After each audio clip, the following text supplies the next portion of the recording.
Two kingdoms fought for over a century. What if I told you that one conflict could change the fate of two countries for over a century? Today, we will dive into a history full of intrigue and conflict, the 100 Years' War. This conflict was not just a battle between two countries. It was a reflection of ambition, power, and national identity. The war started in 1337 and lasted until 1453, a period spanning over 100 years. On our journey today, you'll discover how political and economic tensions fueled long wars, as well as how social change changed the face of Europe forever. Let's start by understanding the initial context of this monumental conflict. In the early 14th century, England was ruled by King Edward III. King Edward III claimed the right to the throne of France through the lineage of his mother, Isabella of France. But at the time, France was ruled by King Philip VI of the Valois dynasty. Tensions escalated when Philip took over important territories in Flandria that previously belonged to England. Fun fact: both kings had legitimate claims to the French throne, but differences in culture and language exacerbated the situation. Edward III spoke English, while Philip VI used French as a symbol of his status. When Philip VI refused to recognize Edward's claim to the French throne in 1337, after the death of Charles IV without a male heir, conflict was inevitable. It was against this backdrop that the war began. When Edward III formally announced his claim to the French throne, the first battle began at the Battle of Crécy. One of the key moments in the 100 Years' War was the Battle of Crécy in 1346. Here, English troops faced the French army in an epic battle in open fields near the town of Crécy and Agincourt.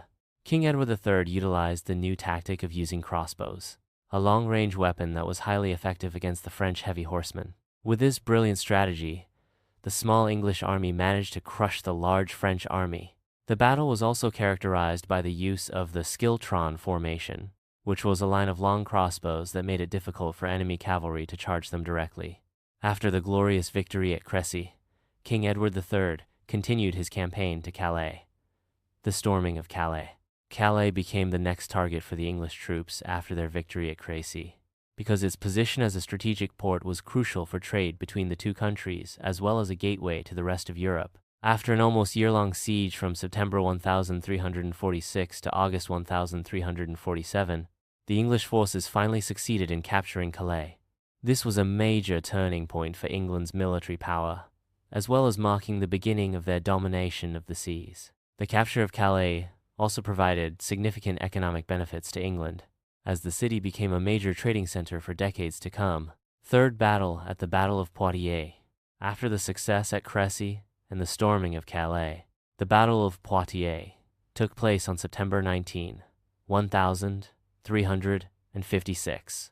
The English army under the leadership of Prince Edward of Woodstock, also known as the Black Prince, faced a large French army under the leadership of King John II of France. With about twice as many soldiers as the English army, the Black Prince applied smart defensive tactics using high positions to counterattack. What happened to the French army as a result? France's army suffered heavy losses due to the surprise attack of the English archers.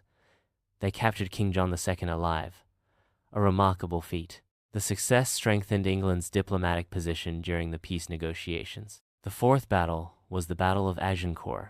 The Battle of Agincourt, fought on October 25, 1415, was one of the most famous moments in the military history of Great Britain. Led by King Henry V, the small army faced the great army of France once again. With clever tactics of using the muddy terrain to strategic advantage, King Henry V achieved a remarkable victory despite the vastly outnumbered army.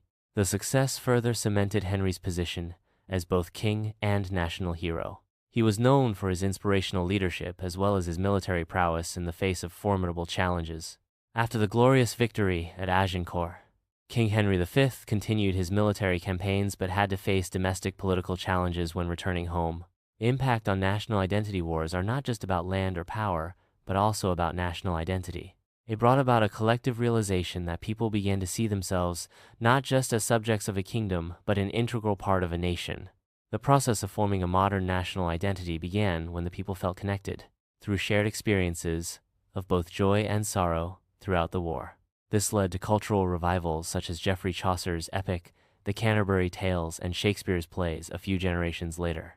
The long journey of the 100 Years' War has left a deep mark on both England and France. Conflict is not just about land or power, but also about national identity. Let's reflect that while warfare brings destruction, it also paves the way for the formation of modern national identities. So if you enjoyed this video, don't forget to like, subscribe, so we can continue to provide more educational content. Share your thoughts on what other topics you'd like to see next.